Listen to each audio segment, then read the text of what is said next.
Chapter 1152. No matter how busy the hospital was at night, it could not be compared to the daytime. The doctor on duty was also a little puzzled. Under normal circumstances, a cold would not come to an A-grade hospital like theirs. It could be treated in an outpatient clinic. However, since he was here, he would definitely prescribe medicine and have an injection. After Lin Feng heard this, his eyes widened again. I still need an injection? Injections are the fastest. The doctor passed the form to Xuanhu and shouted, "Next." He really didn't give Lin Feng any chance to regret. After all, why did he follow Huzi to the hospital? Uncle Lin Feng, who was never afraid of any difficulties, turned his face away when the nurse raised the syringe. He even used one hand to cover his eyes. The nurse looked at the handsome man and laughed. Why are you afraid of injections? I'm not scared, I'm just dizzy. Lin Feng's handsome face was obviously a little uncomfortable. It was probably the first time that the nurse had seen someone so handsome and funny. She laughed and loosened her grip. Xuanhu watched from the beginning to the end. Just as Lin Feng was about to thank the nurse after he finally got through the ordeal, Lin Feng's heart skipped a beat. He was dragged over by someone. Lin Feng was confused. What are you doing? You haven't even fastened your belt properly. How are you going to strike up a conversation? With that, Xuanhu reached out and grabbed the belt on Lin Feng's waist. The nurse, who was standing at the side, was completely dumbfounded. Were the relationships between men nowadays so good? What are you waiting for? Aren't you leaving? After Xuanhu helped him buckle his belt, he held his neck and brought him out of the injection room. Why hadn't he changed his bad habit of seducing girls? They were so close that Lin Feng could smell the scent on his body as soon as he breathed. It was very clean and refreshing, completely different from a rough man like him. Hey, let go, let go. Lin Feng was so busy trying to free his neck that he didn't notice how red his face was. Xuanhu released his grip and glanced at him. Is your fever getting worse? No. Lin Feng didn't think it was that serious now. Xuanhu frowned. Nothing, why is your face so red? Lin Feng felt as if his face was burning. *CK, you talk too much. Wait, let me take a call. Xuanhu gave him a casual look. Lin Feng's caller ID flashed. Hello master, I'm outside. I just received someone. My body? My body is fine. Well, much better.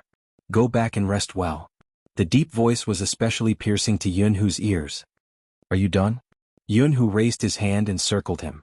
Once you're done, follow me to the club to report. Lin Feng apologized to the other side of the phone and hung up. He felt cold again, so he pulled up the collar of his coat. Go to the club now. At this hour? Xuanhu took out his phone and showed him his WeChat. It seems like something happened to the team.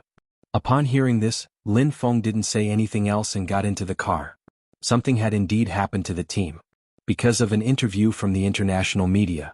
He was from Country H. He was a support player. It was precisely because the other party played a support role that he couldn't tolerate it. The Asian Cup against the Supreme Alliance? The team that doesn't even have enough members?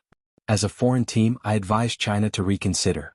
We don't wish to compete with such a team. Anyone who participates in esports has to respect the competition. I hope China can bring out their strongest ability to face us. The media hadn't expected him to be so direct. I heard that Supreme Alliance has an almighty joining, the God Team controller Rao Rong. You should have heard of him. Rao Rong? I'm sorry, I've only heard of the team controller from Country H. I've never heard of this name. That person laughed. It was obvious what he meant. You can get their strongest support to have a solo match with me, let's try it out. Supreme Alliance rarely had any support players. In the past, it had always been 2 assassins, followed by Fatten and archers. It was mainly a fast-paced match. Other than Coco and Yao Yao, there wasn't anyone else who played support. Coco wasn't in a good condition to compete. Yao Yao mostly played sorcerer support. If they didn't accept this match, it would be too frustrating. How dare an opponent's support do that? But they didn't have anyone suitable to compete. Moreover, it wasn't a good time to compete at this juncture. If they lost, it wouldn't just be scolding online, it would be a humiliation to their countrymen. But the most important thing was here. The committee is asking us how confident we are in winning the solo match. If we win, Supreme Alliance will be participating in the Asian Cup. Feng Yi switched off the video, the sly smile on his face gone, replaced by calmness. You heard it, it's the support solo match. This meant that it didn't matter how strong Rao Rong, Yin Wuyao, or Xuanhu were. It wasn't a good situation since they weren't support players. Should we let Coco go? Lin Feng asked, sending the situation to Bojio. Feng Yi's gaze was calm as he stood up. We have to win this match. I don't approve of using the country's reputation to gamble for the sake of competing. Coco didn't reply. Recently, he had been focusing most of his energy on the livestream. Since his captain wasn't around, he hadn't adjusted his state of mind. The meeting room was silent.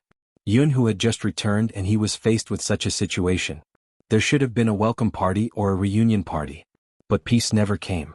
It was probably because they were in the same industry. Esports had to deal with the internet. Even now, there were still many people talking about Spade Z online. Even if they didn't know the entire truth. There were those who said they liked it, knowing that it wouldn't be recognized by the officials, but they still insisted on doing it, creating a topic of discussion. Some fans didn't care about the survival of a team, they just wanted to do what they liked and do whatever they wanted. Even when Rao Rong joined Supreme Alliance, there were people who laughed. Rao Rong replied, "No, hee." At this moment, regardless of the situation, Supreme Alliance was at its darkest. Support.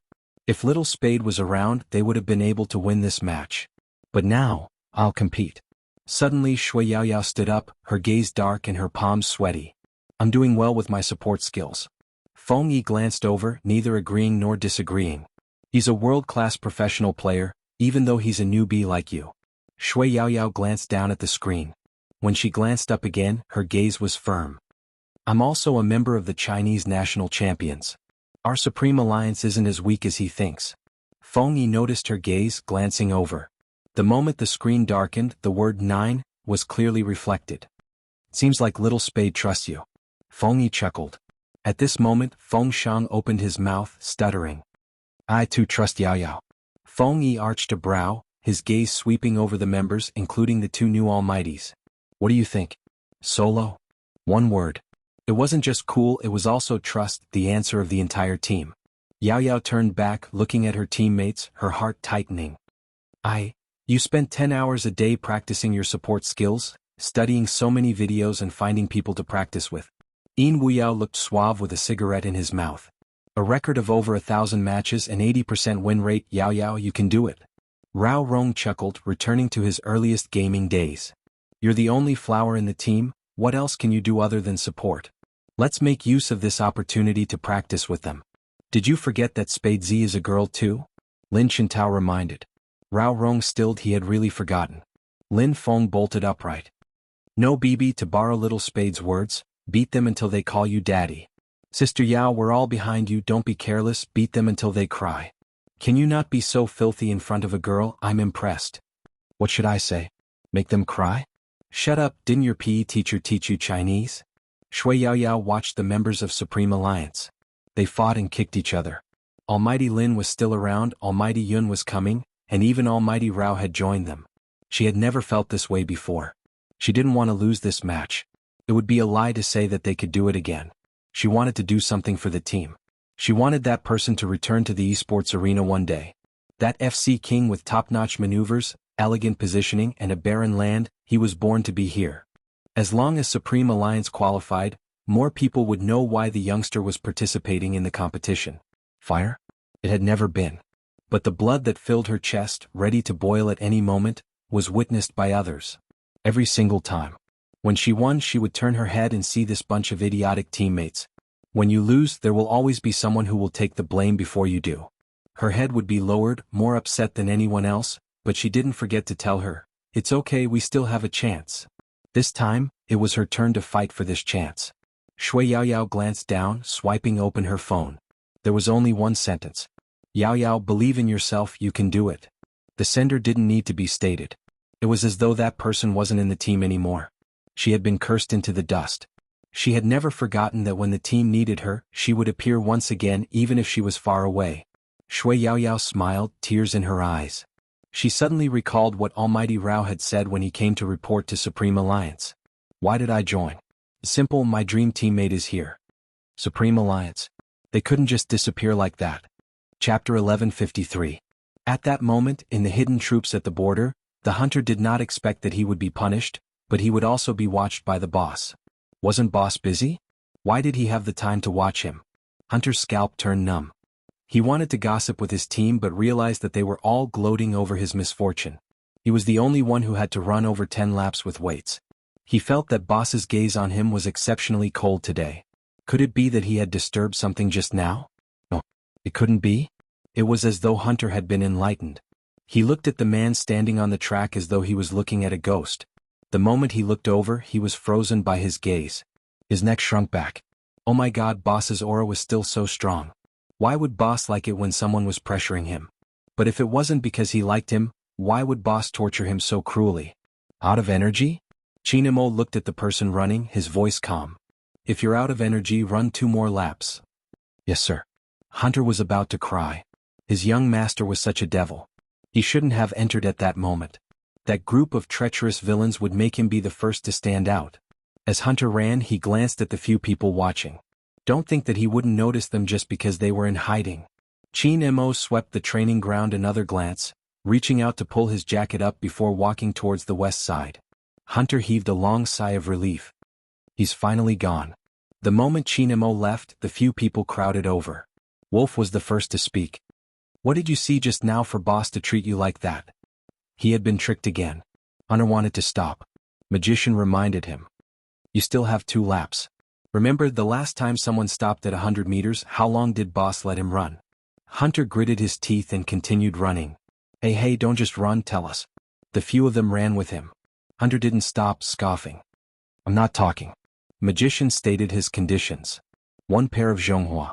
Never submit to power, never corrupt wealth. This is the foundation of a soldier. Hunter panted as he spoke. Magician spoke again. I'll wash your stinky socks for 3 days. This time, the hunter turned his head around. 1 week. 5 days. Magician gritted his teeth. No more. The hunter chuckled again. 1 week, not 1 day less. *ck tell me? If you don't tell me the truth, I'll wash you too. Magician said angrily. The hunter first looked up at the starry sky, then at his belt. *ck. What do these 2 things have to do with each other?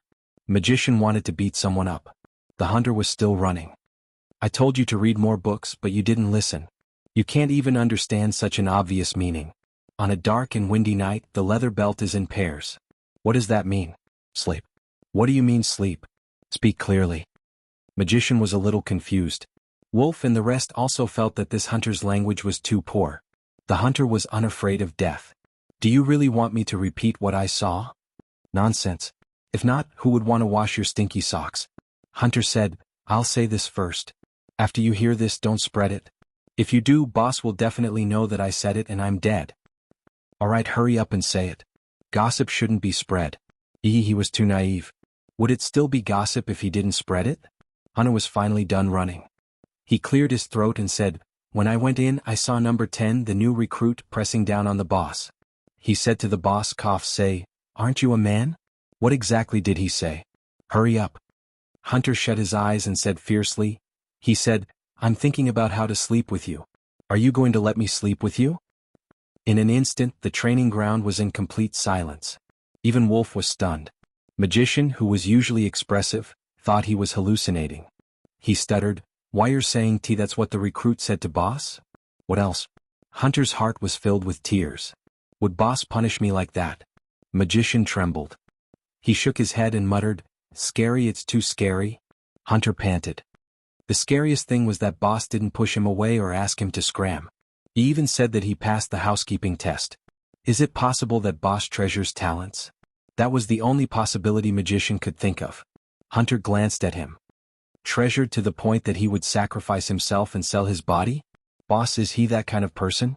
No, Boss was the type that could kill you with a single glance.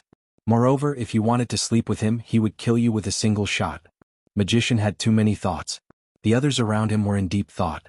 Only Wolf spoke at this moment. You mean Boss did it willingly? Willingly being suppressed? Everyone's eyes widened. *ck, that was even more terrifying. Gossip spread at an astonishing speed. At this moment, Bojio was still lying on the bed. She was slightly dispirited seeing that the Almighty hadn't recovered after a long time. He didn't have to hide from her, right? Chinamo didn't go back. Instead, he went to the military supply department. The supply department was like the mini supermarket in the school. But the items here were more simple. They mainly sold cigarettes. Even in the military he had to smoke.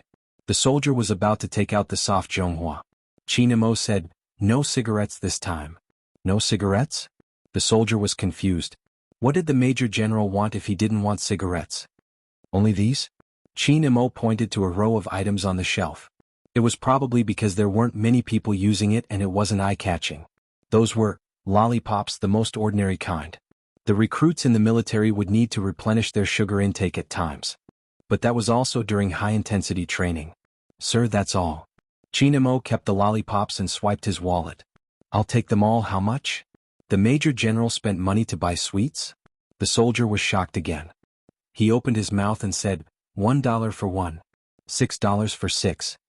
Qin Mo took a $10 note. It wasn't possible for such cheap sweets to have chocolate flavor. But if someone dared to be picky, she wouldn't even be able to eat such sweets. The supply department wasn't an ordinary supply department. Most of the time, the things you bought would reflect your inner thoughts. Hence, the person with the code name doctor would sometimes stay in the supply department when he wanted to understand everyone's mental health. It could be said that he was completely shocked at this moment. Boss, that devil was here to buy sweets. Was he kidding? What was going on? Doctor didn't even have the mood to pretend anymore. He rushed out from the other side. He didn't want to show too many flaws. After Qin Mo paid the bill, he pretended to be calm and said, Boss, you definitely didn't buy sweets for yourself. Normally people would try to deny it. His boss glanced at him and put his hand into his pocket with a mocking expression. Nonsense. Doctor, F***CK, how was he supposed to continue the conversation? Who did he buy the sweets for? Qin Mo kept the things and walked over with long legs. He acted as though there was no one else around. His side profile was still elegant and handsome. Doctor spoke again. Boss, I feel that your mental state isn't normal. You should sit down and have a good chat.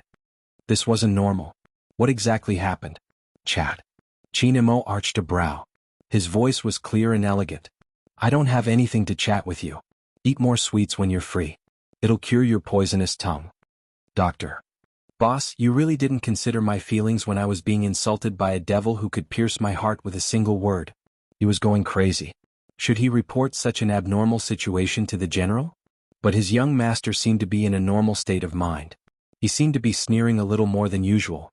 Doctor held on to his document. His gaze deepened. He couldn't understand what was going on. Qin Mo himself was extremely nonchalant. In the bedroom on the second floor. After Bojio sent the message, she felt a little tired. This was different from when she was in the dormitory. This was where the Almighty slept. The smell was the same as when she was young.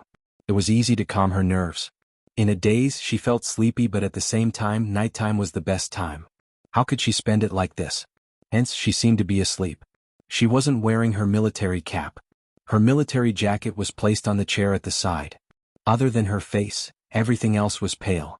It accentuated the coal color of her face. Yes, he was handsome, but he was very dark. That was the scene Qin Mo saw when he entered. A certain someone had already occupied his bed. She wasn't sleeping properly either. She lifted her head and smiled mischievously when he entered. Come down. Qin Mo unbuttoned his shirt as he spoke to the person on the bed. Bojio sat up. She crossed her long legs and yawned lazily. Didn't you ask me to sleep here? I'm the one sleeping here, not on the bed. Qin Mo walked over slowly. Bojio narrowed her eyes. Her posture was cool. Where should I sleep? On the floor. Qin Mo sat down. Bojio was awake now. Sleep on the floor? How was she going to take advantage of him? Brother Mo, doesn't your conscience hurt letting a weak young lady sleep on the floor? Bojio laughed lightly. She didn't seem to have any intention of going down. Qin Mo glanced over with his beautiful peach blossom eyes. Weak young lady? Where? Bojio reached out and pointed at herself. Qin Mo wrapped the person's hand with a smile that wasn't a smile, but there was a special warning in his voice. Even if you want to give yourself the image of a white lotus, you have to see if you look like one. Your face is so black that you don't look like a delicate young lady at all. Are you going down yourself, or do you want me to throw you through the window, MMH? Sir, I completely respect Captain's decision, Bojio replied, standing up in a carefree manner. Qin Mo frowned. If she dared to fall, he would kick her out of the military. Bojio wasn't a naive girl. She wouldn't fall in a daze. She grabbed a blanket and laid it on the floor before finding a pillow. But it was a pity. She had been imagining taking advantage of the Almighty for so long, but there wasn't a single one. The night became quiet. Especially after all the training in the military had ended. In a place like the border, there was no one within 800 miles. At night, There were only scattered stars and the faint sounds of insects. Both of them removed their jackets. When Chinemo removed his jacket, Bojio glanced back. She caught sight of him standing tall by the window, his back slightly bent as he removed his camouflage jacket. His black hair was messed up, exuding a lethal sexiness. As if noticing her gaze, Chinemo turned his head and looked at her. He even lifted the corner of his lips. "You want to see?" Bojio glanced over, suppressing the heat. She turned back to continue admiring him. The Almighty obviously didn't intend to give her the chance. He removed his jacket and lifted the military blanket on the bed. After lying down, he lifted his beautiful chin slightly. "Switch off the lights." He even ordered her to switch off the lights. Really, she was like a little princess. It was obvious that Bojio's actions were carried out according to her wishes. After switching off the lights, she realized that the room was too quiet. It was so quiet that she could almost hear the sound of his breathing when he turned around.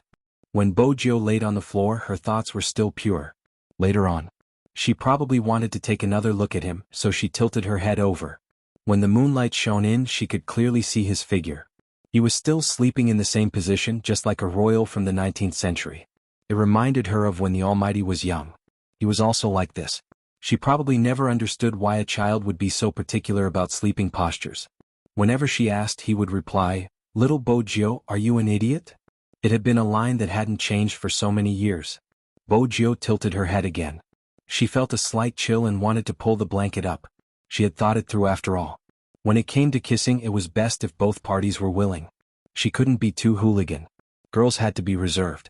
Even though she had nothing to do with being reserved, she still had to act on the surface. If she chased him too fiercely, the Almighty would probably find an excuse to throw her away. The gains wouldn't make up for the losses. The moment this thought left her, the person who was lying on the bed suddenly moved. He only needed 2 steps to walk from the bed to her side. With the length of the Almighty's legs, he only needed 1 step. The moment Bojio opened her eyes. Through the blanket, he placed one hand on the side of her face. His tall nose bridge was almost touching hers. The scent of mint and tobacco surrounded her, and the starry sky seemed to be imprinted in his eyes. It was a little bright but not completely bright. There were faint fragments flowing through them. "Little Bojio, did you do it on purpose?" "On purpose?" Bojio arched a brow. She didn't understand. "You purposely moved so that I wouldn't be able to sleep." Chinemo lowered his body further. His eyes swept over her lips and his gaze deepened. Chapter 1154. The sweet taste of the fruit spread from the corner of her mouth, spreading to the tip of her tongue. It was a familiar feeling. Bojio frowned, slightly depressed. Was this a lollipop? Chinemo seemed to like seeing her like this. After gagging her mouth, he retracted his hand, his breath still lingering. Bojio watched his eyes. She had waited for so long and the Almighty was only giving her a candy? It felt as though she had already taken off her pants and he was showing her this. Bojio shifted her gaze downwards, her lips slightly downcast and her ears drooping. It was all a routine. What happened to the kiss? What is it? Chinemo arched a brow, finding it amusing. That face seemed to carry an air of nobility. You don't like it? Bojio bit the candy, remaining silent. Chinemo pinched her face, his voice cold. Did you think I wanted to kiss you? You dream about it every day. Bojio. The Almighty would never understand the concept of being friends if he didn't expose it. Eat the candy and go back to bed. Chinemo tilted his body and laid beside her. He looked very handsome. He lifted his chin again as though telling her to go where she should go. Bojio bit the candy, stretching her arms out, wrapping them around the Almighty's waist. She smiled. I'm not going, let's sleep together. Chinemo laughed mockingly, pinching the youngster's chin. Little Bojio, who gave you the courage to say that? The candy gave me the courage. Bojio had the candy in her mouth, her words muffled. Anything else? This time, Chinemo didn't push her away. Perhaps it was because the thing in his arms was too soft, or perhaps it was because when she spoke, the warmth hit his chest. He knew she was already an adult, the Z he had once admired, but he still felt that she was still young. If he rejected her too much, she would suffer from puberty. His thin lips moved slightly, his voice indifferent. Even if I do, it won't be yours. Brother Mo, I think we have to be sincere, we can't always be at Sundra, little princess. Bojio smiled, her lips curved. What do you think? Chinemo chuckled, his gaze turning cold. Go to bed. After Bojio was pushed away, she was confused. She had just started the first step of seducing him. How did it end so fast? She wanted to hug him again, but the Almighty wouldn't let her. She couldn't even get close to him. He did not take advantage of her at all. The Almighty guarded against her like a wolf. Bojiu had no choice but to lie on the bed. She turned around twice before her gaze landed on the figure on the ground. She smiled lazily. Brother Mo, are you afraid that I'll do something to you and you won't be able to control yourself? You also know that you are a hooligan? Mo closed his eyes, replying slowly. Bojiu was at her wit's end. The Almighty wasn't even going to fall for her goading. Come up, I'll just have a good sleep since I can't beat you in a fight.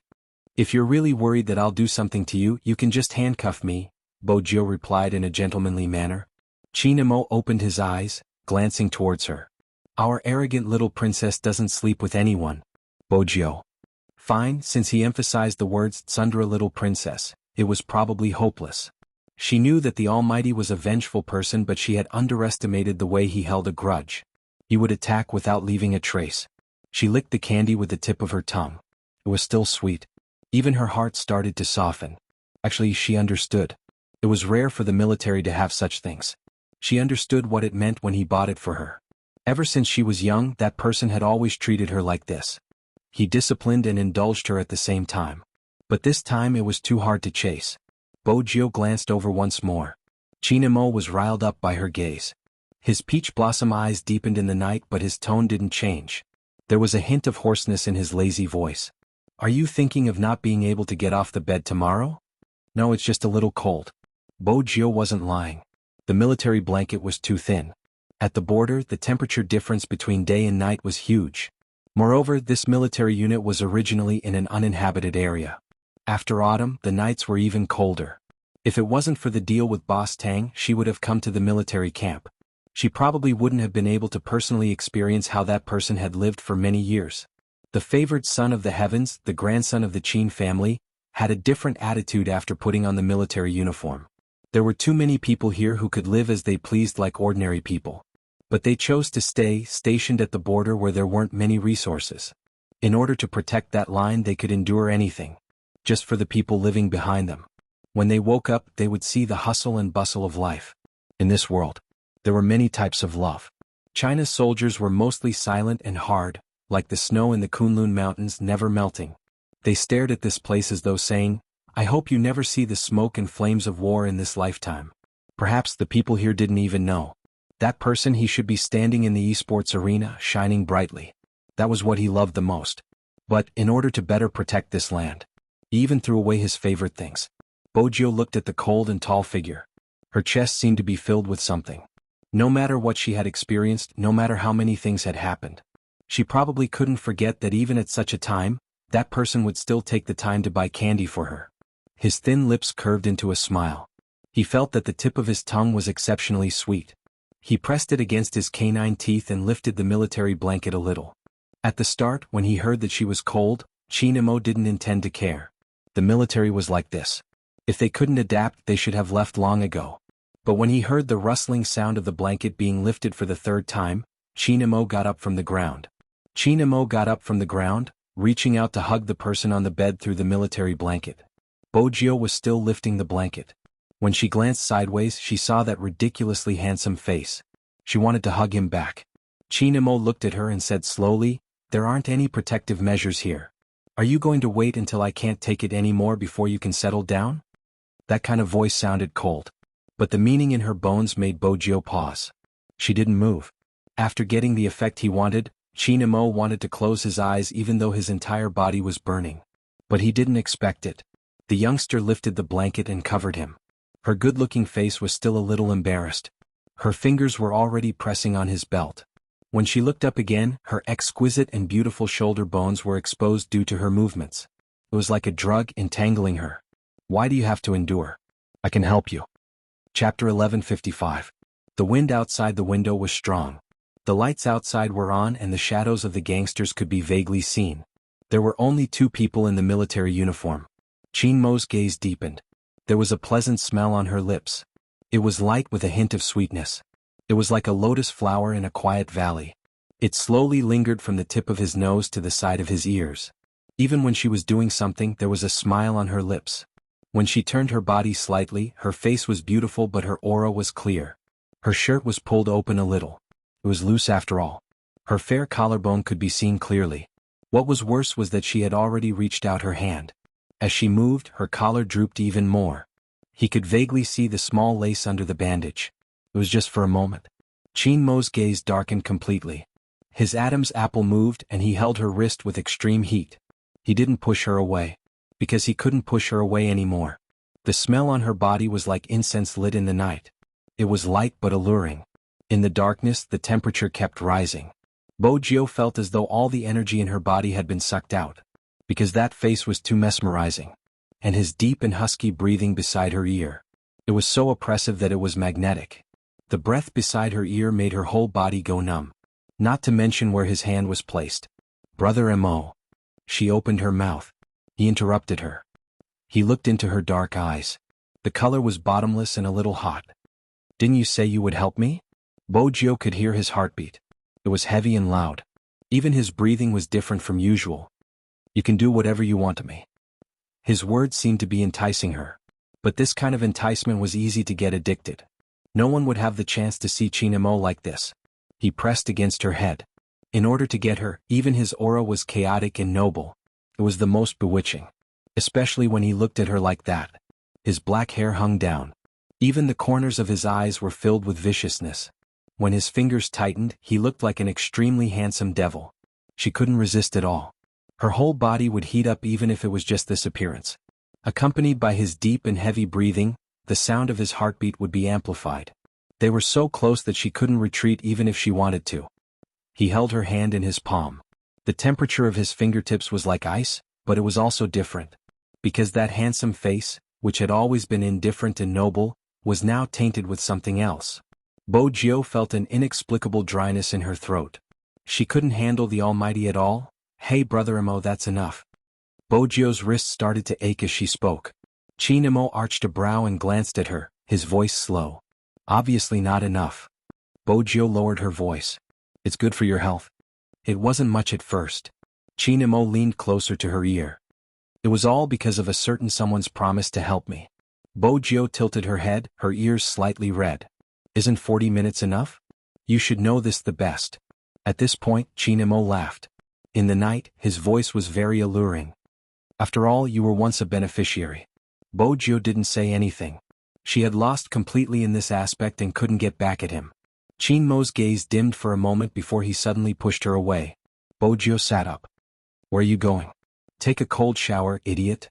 With that, Qin Mo entered the bathroom again. Bojio glanced up at the ceiling, waiting for the heat to subside. When the tip of her nose touched the pillow, she could still smell the musk on the Almighty's body. She closed her eyes and couldn't help but open the window. The night breeze blew in, extinguishing the temperature in the room. When Qin Mo walked out, he saw this scene. He frowned and carried her up, throwing her back onto the bed. Do you want to freeze to death? The water from his hair dripped onto her eyelids. She blinked and was about to use her hands to rub when someone pressed her down. The next moment she felt the touch of a towel. It was very light. Again and again. Those who didn't know better would have thought she was a porcelain doll. I was too hot just now. That was the first thing she said when she opened her eyes. Qin Mo's fingers slid past the corner of her eyes. You were complaining about the cold just now. It was hot after that. Bojio didn't think much when she said this. Qin Mo chuckled, his fingertips touching her lips. It was unclear what he meant. After that? She really couldn't drive as well as the Almighty, especially in this aspect. Bojio closed her eyes, pretending that the demon in front of her didn't exist. However, the slight coolness between her lips still made her heart beat faster. This time the Almighty was dressed especially tightly. Even his military jacket was tied neatly. When the cloth pressed against her chest, it felt a little itchy. Bojio moved uncontrollably, but the man held onto her waist, his breath following. Is it still hot? MMH. In certain aspects, the person in his arms was especially direct. She had a temperament that was in between a youngster and a young lady. Qin Mo exerted more strength, pulling her into his arms. His deep voice rang in the night, extremely magnetic. Let me help you this time. Bojio wanted to say no, but who would be able to resist his methods? When the bandage was removed, Bojio's head was already swollen from the dizziness. Her heart was thumping wildly in her chest. Sometimes Qin Mo was right. There weren't many people like Bojio. When her thin lips opened, it was like a drug, making one want to lock her in his arms and break her completely. But Xianxia didn't forget that they were in the military, the time and place weren't right. He tried his best not to look at her. But when she wrapped her arms around him, it was as soft as porcelain, reminding him how fragrant it was. He had tasted it before, tasted it without any restraint. Because of this, he felt that the sound that came to his ears was too alluring. It was so subtle that it seemed like it could emit a fragrance. She was in his arms, leaning against him so softly. When she raised her head, the faint mole under the moonlight shone faintly. All of this clearly fell into his eyes. She was like the seductive woman in his dreams. Under the thin layer of sweat, she was like a demon from the bottom of the sea, giving off an extreme beauty. That was the original sin. No one could escape. And he had never intended to let go. This person could only be his. Xianxia's eyes dimmed, his thin lips moving slightly. Chapter 1156. Boujio stilled. The coldness on his thin lips calmed her down. He held her chin, his entire body close to hers. There was still the smell of smoke, but it was very faint. She wanted to tilt her head, but he reached out, wrapping his hand around her short black hair, pressing it behind her head. The tip of his tongue probed. After such a gentle and delicate kiss, even her breathing was messed up. She sucked until her entire body was numb, her mind blank. Until everything was over. That was when she realized that her clothes had been pulled. The heat against her body hadn't subsided. But after she stopped him, he stopped. That person stopped moving, then smiled and said in a low voice, "Feeling good?" Boujio didn't say anything. She felt that it was blasphemous to do such things to the Almighty in his military uniform. She wanted to move, but he pressed her into his arms, his entire body cold. "Do you really want me to go crazy? Close your eyes and sleep, that's the first option. The second option, I'll pack you up and chase you away." Little princess, Boujio thought to herself. He had already stood up. He probably couldn't sleep, so he walked over to his desk. Then he took out a pack of cigarettes from the drawer. He tilted his head slightly. Under the light from the fire, she could faintly see his elegant side profile. He didn't shift his gaze away from her. He held the cigarette in his mouth, raised his head and blew out the smoke. He tugged the collar of his military uniform, trying to suppress something that was surging out of his body. Boujio felt that this Almighty was very cute. That's right, cute. Even though he was suppressing it, he was still extremely aloof and cold. His aura was still full of malice. It was easy to be mesmerized. She wanted to reach out and touch his hand to see if it was soft. Boujio gave it a try. But it wasn't his hand she touched, it was his face. She held it with both hands, the corners of her lips slightly curved. He almost blurted out, "Be my boyfriend, will you? I can give you the best things in the world." He allowed her to do as she pleased, his thin lips pursed. "Do you want to die?" Boujio laughed. "No, I want to kiss you." Xianxia paused, a familiar warmth returning to his lips, but his tone didn't change. "Shut up if you don't want to be thrown out, little gangster." Boujio arched a brow. She remained in that position, tilting her head and planting a kiss on the side of his face. It was just a touch, a goodbye. Xianxia paused with the cigarette in his mouth. His dark eyes were beautiful enough to move anyone's heart. But he could only see one person. It was already late at night when he really fell asleep. The rumors in the army caused the old commander to be in a mess. What's going on? As he said that, he turned around and said to his adjutant, "Do you believe that cold brat can endure being suppressed by others?" Report, "I don't believe it." The adjutant puffed out his chest and raised his head. "This rumor is too ridiculous." The old general thought for a while. "Do you think he'll keep his only child?" There were many good technical soldiers in the army. However, it was very rare to see someone who excelled in jungle combat and had good electronic skills. That was why he was such a treasure. The adjutant felt that his old general had asked him a question that was too difficult to answer. They wouldn't be able to guess Demon Chin's thoughts. At first, he thought he would get an answer the next day. But before the answer came, the army received a mission to carry out a hostage rescue. There wasn't any warmth. Everyone went straight to the gathering point. Chapter 1157. Under such circumstances, everything happened quickly. They could even see the Almighty's back view as he walked out of the room. But when the time came, all of this would disappear.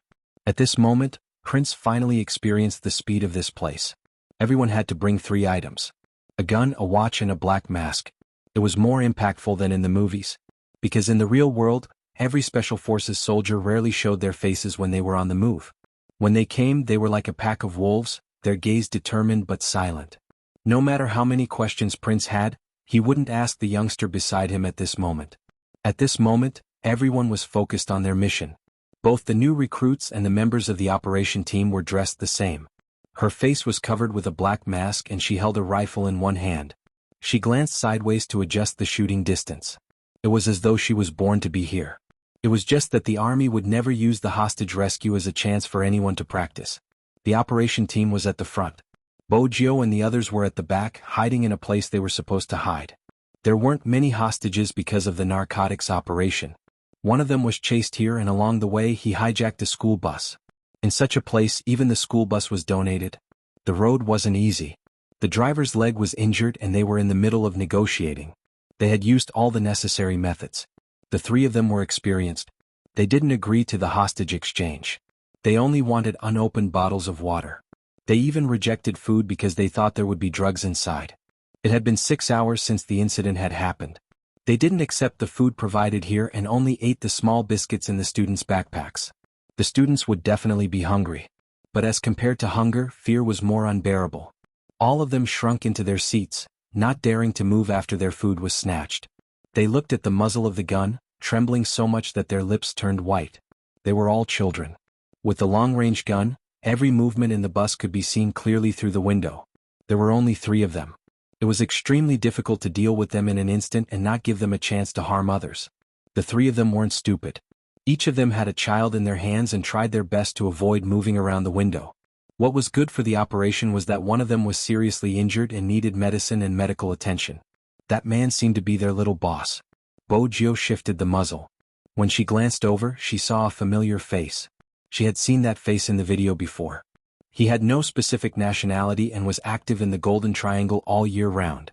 He was a member of that organization and was mainly responsible for selling goods. Bojio narrowed her eyes. She lifted the gun and glanced at his mouth. Prince was a qualified soldier, but he was still young. Which country are they from? What are they talking about? Nationality unknown, but... Bojio arched a brow. They need a doctor now, that's their next condition. Prince was stunned. This brat even knew how to read lips. Alright, even if she knew how to read lips, how did she know the gibberish? That's a minor language, right? Prince was still frowning. Chapter 1158. Enter the bus? The negotiator's mouth was dry. He held onto the mineral water bottle but wasn't in the mood to drink. No, that won't do. There are so many hostages on the bus and they are all children. The criminal's emotions aren't stable and the psychological aspect is more important. I know special forces like you are very good at solo battles and ambushes, but the way you talk will determine the safety of the hostages. Qin Mo's face was still covered by a black scarf, so his face couldn't be seen clearly, but his eyes were as black as shattered stars. The first question, I have studied psychology and have relevant certificates in this field. I know negotiation techniques. The second question, the other party spoke in Burmese so I can understand them. So, can you help me prepare the things now? Qin Mo's voice was still calm, but his eyes never left the school bus. The negotiator obviously didn't expect to get such an answer. The expression on his face reflected his thoughts. Almost 7 hours had passed. The person in charge's forehead was covered in sweat. He was afraid that something would go wrong. He couldn't afford to bear the consequences if any of the children were hurt. When he heard Qin Mo's words, he turned. How confident are you? 50-50. Qin Mo wasn't holding onto a gun, but he was wearing a high-end communication earpiece. Even here he could use hand signals to adjust the position of the snipers. The person in charge looked at him and found it hard to make a decision. You've seen how cunning these people are. They aren't idiots. Even if you put on a doctor's white coat, you won't be able to gain their trust. Qin Mo frowned. From a certain perspective, that was indeed the case. He was the soldier who was the least like a major general in the military. Compared to a soldier, Qin Mo's aura was too lazy and indifferent. But it was probably due to the environment he grew up in. When people first saw him, they would feel his aura. From the perspective of this operation, it wasn't an advantage. Right at this moment, Bojio, who had been hiding in the corner, held onto something and leaped down. She landed silently, but her words were clear. I'll go. 2 words. The people who were discussing this matter all stopped. The negotiator could only see Bojio's figure. It was a little thin for a soldier. He couldn't see her face, but he could feel that she didn't look much like a soldier in her uniform. Since when were there special forces like this? Bojio was still holding onto her gun as she walked over. She glanced at Chinemo with her eyes that weren't covered by the black scarf. Compared to Captain, my looks are easier to lower one's guard. A doctor who isn't that tall wouldn't be able to raise their guard. Besides, Captain, you should know that I'm good at disguising myself. Chinmo's tone was calm. You have no business here, go back. Bojio didn't move, her eyes dark. Chinmo's fingers moved. When he looked at that person, there were too many emotions in his eyes. You want me to believe that you can complete the mission? Yes. Bojio straightened. Chapter 1159. This time the person in charge didn't object. Because there wasn't any more time to say anything. If they delayed any longer, they would miss the opportunity. But Bojio had never seen such a gaze from the Almighty. It was cold with a hint of sparkle. Bojio pulled the black mask over her face, intending to wear the clothes herself. After all, the white coat had been brought over. But before Bojio could reach her hand out, Chinemo had already taken over the job. That person paused, wanting to say something. But for some reason, even though the person in front of him was wearing a mask, the dark camouflage uniform and the eyes that were exposed outside the black mask were so deep that they couldn't help but take a step back. She came from a military background, but when she met such a man, her heart still raced. His aura was too strong. Wasn't he the armed police from the side? Bojio was surprised, but she still stood there. Honestly, she had never been so obedient before. No matter how words were used to describe it or how beautiful the scene was. But those who were standing there knew that it was extremely fast. He had personally helped her change into the white coat. Even the embedded earphones weren't placed by her ears as per usual. Instead, he had disguised it as a button. It was so precise and fast. The members of the operation team watched from the side, their hearts trembling. They had never seen their boss in such a state before. Even when he was in disguise, he hadn't been this careful. It felt as though he was afraid that something would go wrong and he wouldn't be able to see the person in front of him again.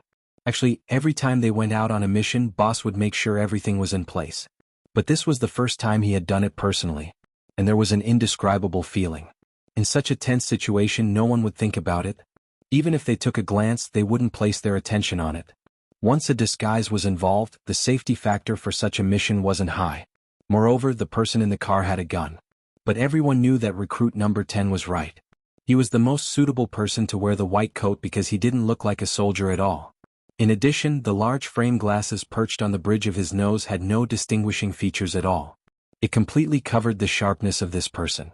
Bojio looked a little timid, as though she was a doctor who rarely interacted with people. What are you doing? The people in the car seemed to be impatient. One of them lifted the child with one hand. Even his facial expression was ferocious. With the blood of a desperado, he pointed the gun at the child's head and said fiercely, "Hurry up and let a doctor in. I'll give you another 5 minutes.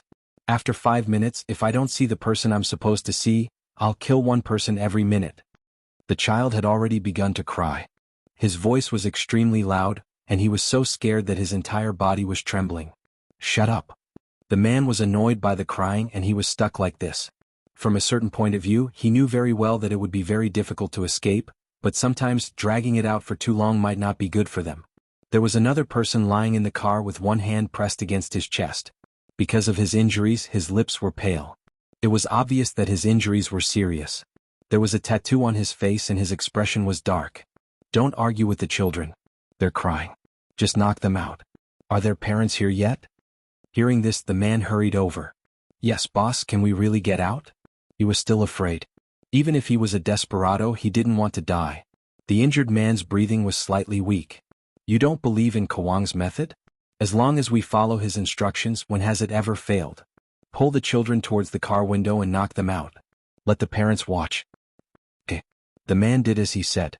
With a forceful swing, the handle of the gun struck the back of a child's head. In an instant, all the children stopped crying. They were so frightened that their eyes were red and their bodies were trembling.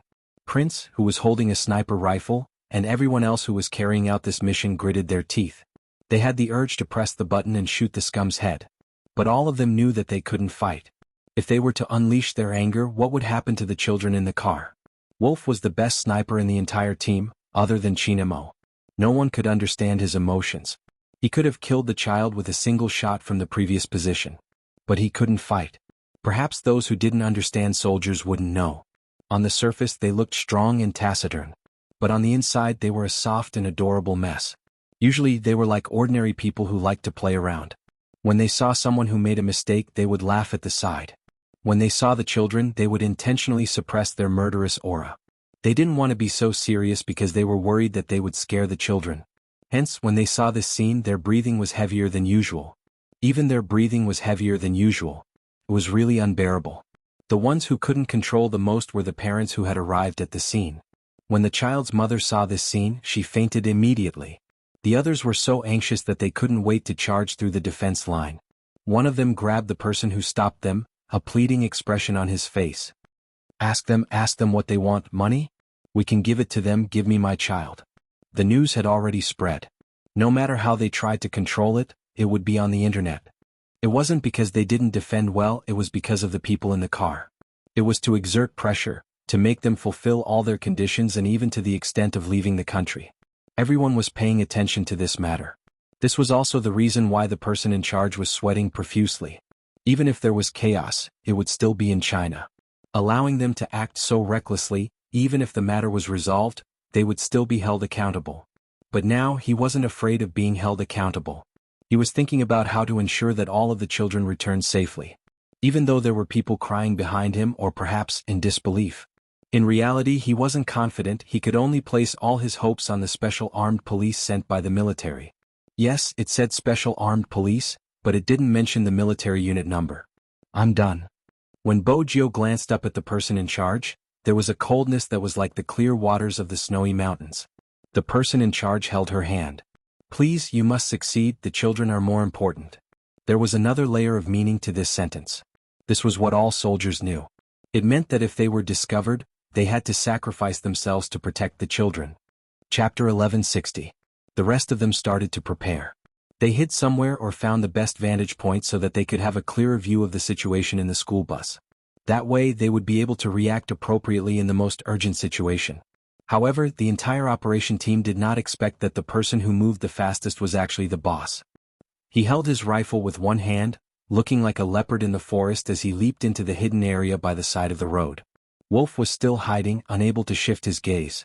Sometimes, blocking a line of sight was more important than sniping. Prince wasn't good at long-range shooting, so he could only wait anxiously. But just as he was panicking, he saw a figure climbing up the tree suavely. There was a murderous aura at the corner of his eyes. When he sat on the tree branch, he used the surrounding environment to hide his body, blending into the tree. Prince's eyes widened. The big devil? Wolf also felt that there was an additional person behind him. It was just a feeling. He didn't turn back. But he knew it was his boss. Not many people had seen Qin Mo's long-range sniping skills. Most of the time he was in charge of giving orders, which soldiers should be in which position and how to complete the mission safely. These people would be brought back the way they were when they came out. He was called the captain because he had to be the first to charge deep into the enemy's territory. However, not all missions could be completed based on who was strong enough. Prince watched as the person raised his rifle and placed it on his shoulder. He was like the most silent existence, his breathing moving with the wind. Boss, what is he trying to do? Hunter opened his mouth. Magician tilted his head, his face covered in dirt. Shoot. Boss hasn't held a rifle in a long time, right? Yes, everyone knew that ever since that incident, Qin Mo hadn't held a rifle in a real mission. No matter how good his shooting was, it was in the military because he didn't want to. After around 3 seconds, Magician smiled. Magician smiled. Does this mean that boss is really coming back? The person who raised his rifle and drew out an 800-meter no-man's land with a piece of hay in his mouth. That was enough to scare off anyone who tried to trespass the land. But how did he manage to overcome his psychological issues? Hunter didn't ask this question. Back then they went on that mission together. When he found his boss, his eyes were bloodshot. His gun was placed by his side, his whole body was wet and his wrists were hanging by his side. Back to the army. Regardless of whether it was the higher-ups or the doctors, they all said that boss had been hypnotized and was no longer suitable for any missions. His military rank would be revoked and he would be sent back to the city. He was the pride of the heavens. They all knew. But who knew? In order to guard this place, his body was full of injuries. During the earthquake, in order to pull a person up, his back was smashed by a heavy object. He had to endure it until he reached the army to get treatment. He was as tough as a mountain. But when the mountain was destroyed, it was like the clear moon in the night sky. Even his departure was silent. Now he raised the gun in his hand and the muzzle followed a single point. That point landed behind the disguised recruit number 10, not leaving him by even an inch. The surrounding people all fell into silence. That was probably the only protection he could provide. He picked up the gun and locked onto one point. There was no mistake. Chapter 1161. Boss, they're here. One of the people in the school bus tilted to the side and looked out of the bus door. The person who was lying on the bus couldn't turn around and looked at the roof. Go check if they're imposters. Impersonation? That person was obviously confused by the environment and couldn't wrap his head around it. Actually, everyone was feeling pressured at this moment. Both the people who were surrounded and the people who were stationed there. Police imposters. The injured person narrowed his eyes. If they are, kill them and use a child as a warning. All right. The person was about to walk out. Wait a minute, check if there are any special forces soldiers around when we go out. Boss, I've seen this before. There aren't any special forces soldiers, there are many armed policemen. It seems like they don't want us to leave. It's better if there aren't any. Pay attention to your surroundings and retreat if you see any signs of trouble. Yes. Everyone was worried that a sniper would appear at this moment. But at such a distance, anyone who wasn't a sharpshooter wouldn't be able to do anything to them. When they had chosen their parking spot, they had already taken this into consideration. Most importantly, the doctor didn't look like a police officer in disguise. The criminal with the gun lowered his head, and his fierce eyes met the man in the white coat. Where's the medicine? His voice was harsh. The man in the white coat trembled and stuttered, it's here. With that, Bojio lifted the toolbox in her hands. The criminal was holding onto a child in his left hand, just in case something unexpected happened. He used the barrel of the gun to move the items in the toolbox. Other than a syringe, there was gauze and some medicine. Boss, he doesn't have a gun, he seems real. The other person was in charge of reporting the situation. Check if he has earphones. The person's breathing was painful. When his voice came out, it was extremely faint. Of course, Bojio heard him, but she pretended as though she hadn't heard anything. She continued to stand there, her fingers trembling. The moment the criminal raised his gun, everyone held their breath. The moment he raised his gun, everyone held their breaths. The position where he raised his gun was aimed at Bojio's head. Prince gritted his teeth so hard that they hurt. The members of the operation team tightened their grip on their guns.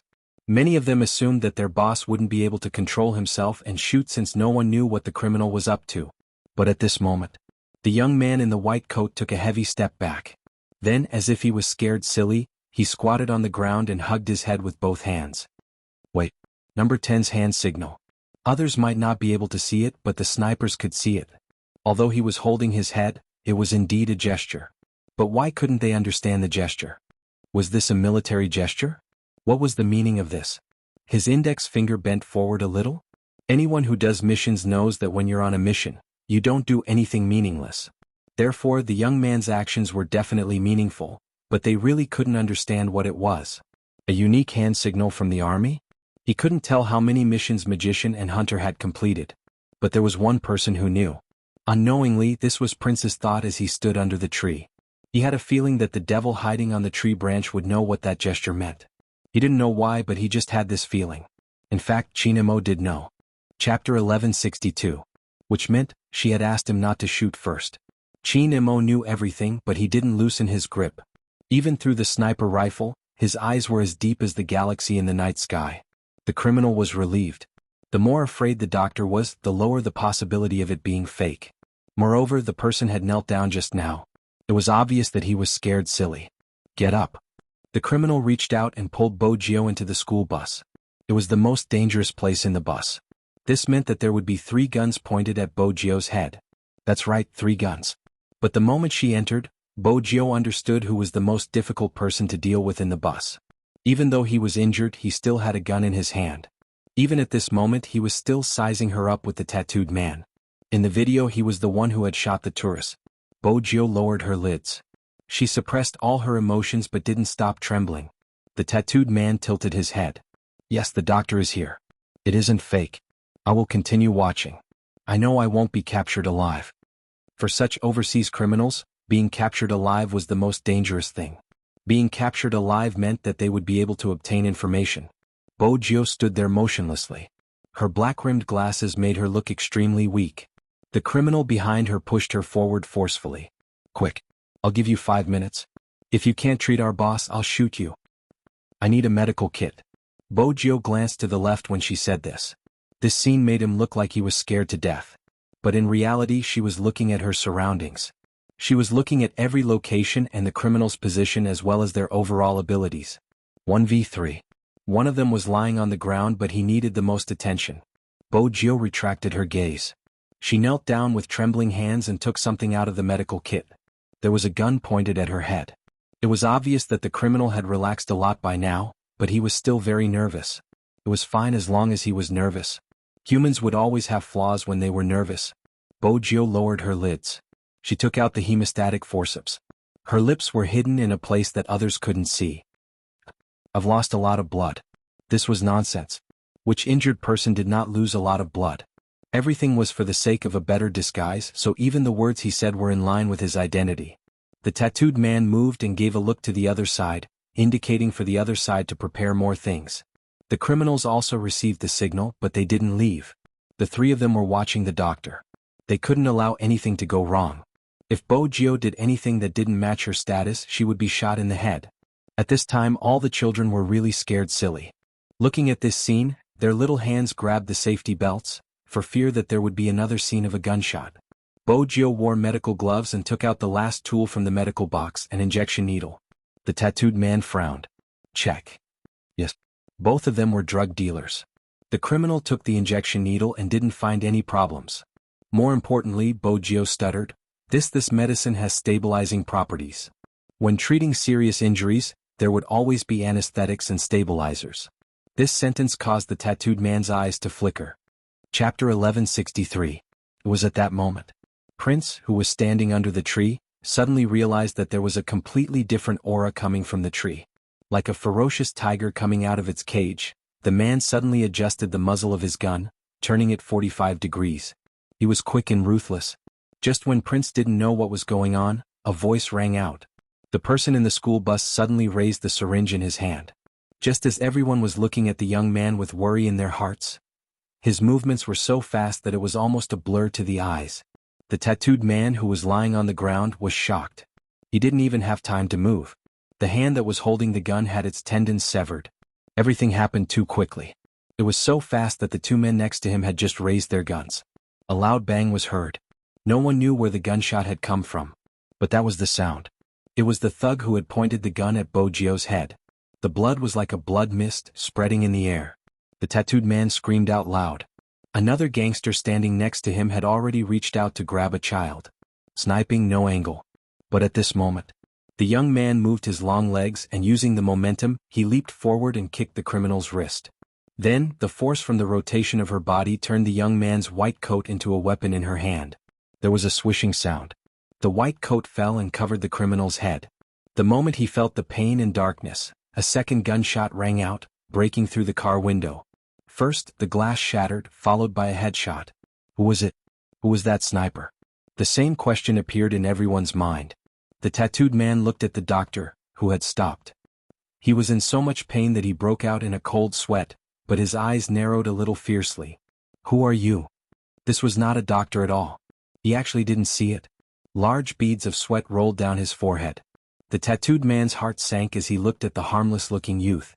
He had never seen this face before, so how could he be so strong? Bojo's face was still stained with blood.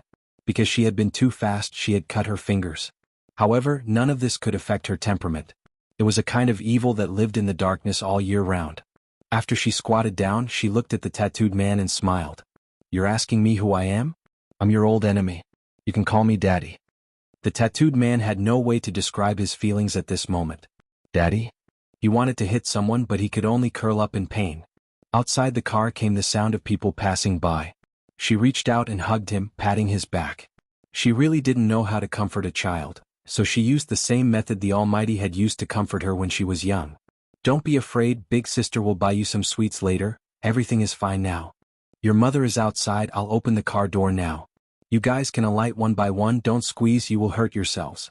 The boy, who had been scared out of his wits, moved a little after hearing that, as if he had come back to his senses. Sometimes, a hug is enough to comfort someone. The little kids knew that the danger was over. One of the bolder ones lifted his head, his fingers tugging the hem of her shirt. He asked shyly, isn't it supposed to be a PLA uncle? Why big sister? Chapter 1164. The people outside were anxious.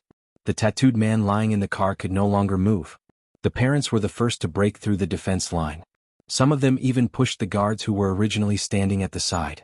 But at a time like this, everyone could understand how they wanted to receive it. Compared to the chaos outside. When the children got off the bus, they followed the order of their seats. Bojio arranged for them to form a line. She stood in front of the tattooed man and crippled his other hand. This way she would be more at ease. The children were also covered in blood. Their faces were still filled with fear from what had just happened. One of the children's legs turned to jelly when he took a single step. Bojio reached out to prevent her from falling. She said carefully, "Walk slowly, there's no rush." The little bean nodded. He was still afraid. However, all of them were very obedient. He sniffled and continued to walk forward. When he walked out of the school bus, his mother hugged him in her arms and he burst into tears. The situation was finally under control. The person in charge heaved a sigh of relief. However, there was another person who heaved a sigh of relief. It was the crown prince. When the devil sat on the tree, his aura was too strong and he only fired 2 shots. 2 shots, no more and no less. Every time the gun was pulled, it brushed past his ear. Prince was the one who saw everything clearly. When that person jumped down from the tree, there was only one thought in his mind. He was a sharpshooter. How could a headshot be made from such a tricky position? No, it was 2. It was mainly because he was fast.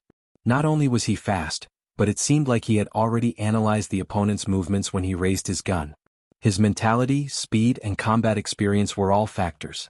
The crown prince's thoughts were a little chaotic, but this did not affect him from rushing out to enjoy the joy. He was really happy. As long as he saw the group of little beans jumping around with their friends, he would always feel relieved in his heart. Everyone in the operation team put away their guns as if they had never appeared. Prince and Wolf were in the same area as Chinemo. The demon's pocket was bulging as he walked towards the school bus with a spear in one hand. After the smoke subsided, there was a vast expanse of white on the battlefield. The man's back was straight, and he wore a combat uniform with a black band around his wrist. When he passed through the crowd, time seemed to stop. People are looking back. Chinemo didn't seem to care. He pulled the youngster out of the car. Then they gave each other a tight hug. Even that pair of eyes of the night had become so deep that it was completely dark. Bojio paused, sniffing the pleasant peppermint scent. It was different from usual, carrying the smell of gunpowder. She wanted to reach out too, but then she realized that there was blood on her hands and clothes. "Brother Imo, I'm dirty." "I don't mind." Chin Imo tightened his grip, as though he wanted to knead her into his bones. "You don't mind?" He returned the hug. Bojio smiled and reached out. This kind of hug was not excessive at this time. After all, the scene just now could be described as a matter of life and death. It was just that the few people who were familiar with their boss were in a state of shock. They couldn't believe that the great demon would do something like that.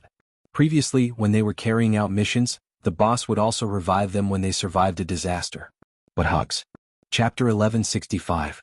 If it hadn't been for his superb marksmanship, they would have suspected that he was a fake boss. The little kids stood at the side, their eyes wide as they watched the scene. His parents wiped their tears. "Hurry, thank the 2 uncles from the People's Liberation Army." The little kids remained silent. One of them tugged his mother's sleeves, leaning towards her ear. "One of them is an elder sister. You can't differentiate between genders, don't call anyone good-looking your elder sister." With a smile he ended the topic. But the unforgettable topic was the hug in front of them. Of course, that was an internal matter of the operation team. The person in charge walked over, getting his men to detain the tattooed man. He couldn't walk anymore, but he was still breathing. This proved that the mission had been a success. They had captured him alive. The tattooed man was carried down. When he saw the people wearing black scarves, his first reaction was that they weren't ordinary policemen, they were definitely from the military. But he couldn't tell which military unit they were from since they were all wearing black scarves. Among the onlookers there was a journalist who wanted to record this scene. But Chinemo was the first to notice. He glanced at Magician on the left. Magician took a step forward, blocking the camera. "I'm sorry, I can't take photos, please hand over the film." "Why?" "Mister, your heroic deeds should be reported and let everyone know. This is such a great contribution. Without you, these children would not have been saved." The reporter adjusted the angle, trying to capture the image of Chinemo and Bojio. Was that the disguised doctor who entered the school bus? Magician frowned. This time he didn't hesitate, reaching for the camera. He opened it swiftly and took out the memory card, breaking it into 2. What's wrong with you? Don't think you're so great just because you're an armed policeman. Why did you touch my camera? Magician ignored him, returning to Qin Mo's side. Boss, it's settled. Retreat, Qin Mo said. The person in charge basically understood the situation. The worker was still shouting, unreasonable. I want more people to know how heroic they are. I admire them. Why are these people so arrogant? It's fine if they don't understand, but they even broke my things. In fact, as long as the worker wasn't so selfish, he should understand that not allowing him to film was good for himself. They forced their admiration onto others, but they didn't know that their own actions could very well expose such a mysterious operation team, which would be even more dangerous. A world-class mercenary organization was not weak. Not only would they be able to obtain information from your appearance, but they would also be able to target you based on your clothing, body shape, and combat habits. The person in charge gestured to the guard. The meaning of the gesture was very simple. It was to take that person away. The more he explained, the more information he would reveal. He might as well not say anything. Even he initially thought that the people sent to them this time were armed policemen. But when the person in charge saw one of them pretending to be a doctor and his every move, as well as the two perfect sniping sounds just now that were impossible for an ordinary person to achieve, the person in charge was shocked. He knew that they were not armed police. Special forces appeared in his mind, but he wasn't sure which unit they were from or what their numbers were. These people stood tall and silent. Even their guns were full of strength. When they were silent, one wouldn't even be able to sense their presence. Such special forces. The person in charge's expression changed, but he didn't say anything. The tattooed man wasn't willing to admit defeat. When his eyes swept past Qin Mo, it seemed as though they were filled with venom. You are dead. He spoke in Burmese as though he was spitting venomous words. Qin Mo didn't even look at him. Blood trickled down the tattooed man's lips. His wrist hung limply, his gaze landing on Bojio's face. Especially you, doctor. At this moment, Qin Mo moved. He blocked the man, his thin lips moving slightly. You won't have the chance because you will die in China's prison. The tattooed man's eyes widened in disbelief when he heard that voice. That voice, that demonic presence. The tattooed man would never forget the time when someone had sniped the 10 of them like a ghost. Until the very end, they hadn't been able to locate him. If it hadn't been for reinforcements, he would have lost his life. The memory was too deep. Hence, he couldn't forget that voice. It was the person who had destroyed them when they were at their peak, when they had the most believers. How was that possible? Hadn't he been hypnotized? Why was he here? The tattooed man's expression changed. Even after he was sent into the police car, his heart still pounding. It was a fear that was imprinted in the depths of his heart. With the closing of the police car door, everything stopped. The little kids were still standing there, a little afraid but also a little eager to speak. Mommy. Mamich?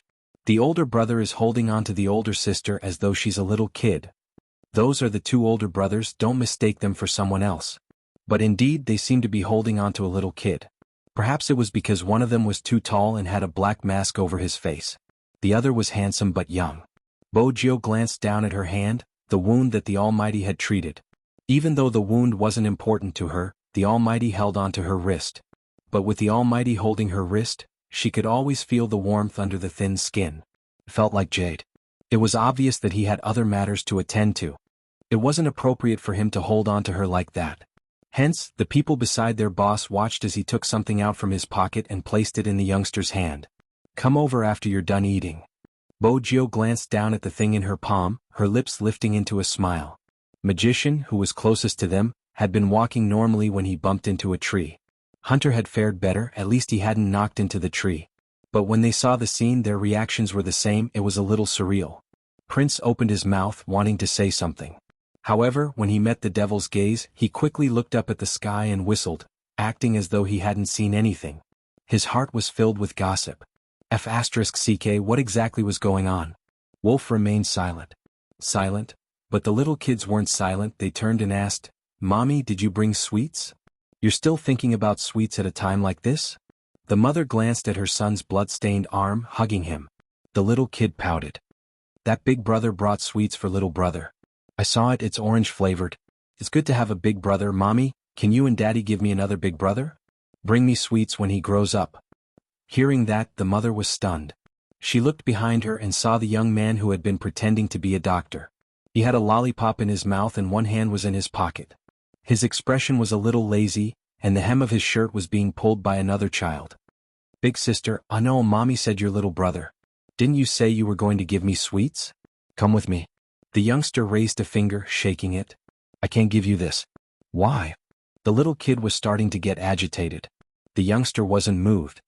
My captain gave it to me. The meaning is different depending on the person who gave it to me, understand? The little kid obviously didn't understand. Wasn't it just a candy? On the other hand, Prince was conflicted. So the devil's pocket was bulging because of the sweets?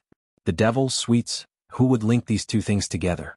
Moreover, the devil coaxed his soldiers by giving them sweets? Wasn't that a little too feminine? Prince imagined that if the devil gave him a piece of sweets, it would be scarier than the end of the world. Prince shuddered and stretched out his hand to rub his arm. The truth proved that Prince was thinking too much. Magician and hunter stood at the side, their thoughts turning 180 degrees. There's a problem. Of course. Hugging was fine, but giving sweets? When did their boss go down this path? Why do I feel like I'm being tortured? What do you mean? I've never felt as single as I do today. These words were said in a whisper. That was because their boss had completed the final communication with the person in charge here. It was simple, A-level confidentiality. Don't spread it, don't mention it, don't upload any images, and don't do any case analysis for the time being. Qin Mo's voice was light, and when it came through the black scarf, it carried a kind of nobility. The person in charge wasn't muddle-headed, he understood. This. He paused before continuing, Comrade, don't worry, we will take care of the aftermath. Usually, when they couldn't control themselves and had to give a detailed explanation of the case, they would look for the local armed police and let them say that they were the ones who completed the mission. In China, some people couldn't even leave their names behind after doing something. That was because they had to deal with more ruthless terrorist organizations. Magician and hunter listened to their boss's communication, feeling that he had entered the wrong profession for such a strong aura. Especially when their boss was wearing a black mask and his gaze swept over them, he seemed like the boss of Chinatown. His aura was like a mountain torrent. Honestly, boss, you shouldn't have joined the army, you should have become a gangster. The mission was over. Their communication was completed. Qin Mo reached out, switching his phone out of flight mode. In an instant he received a message. Boss, this is the information you asked us to intercept, it's regarding number 10. Every recruit would have their information intercepted. This was a form of defense for the special forces. Once you were here, you had to be completely transparent. Chapter 1166. Regardless of whether it was the messages she sent or her usual previews, they all appeared on Qin Mo's phone. Every single message was related to the Asian Cup. There was even a request from a certain someone. Please obtain the qualification for the Asian Cup. That youngster probably didn't ask anyone for such a favor. Hence, even her tone seemed a little stiff. The last message was sent to Feng Yi. Qin Mo knew that it was for him. The Almighty will go back. Qin Mo's gaze swept past the 5 words and landed on obediently Darling, who was standing not far away with a lollipop in her mouth. Her hand was wrapped in white gauze, and her head was lowered as she spoke to a little bean. Qin Mo didn't know what they were talking about, and under her black hair was a glowing side profile. It wasn't appropriate. The location and time weren't appropriate. The clothes he was wearing weren't appropriate either.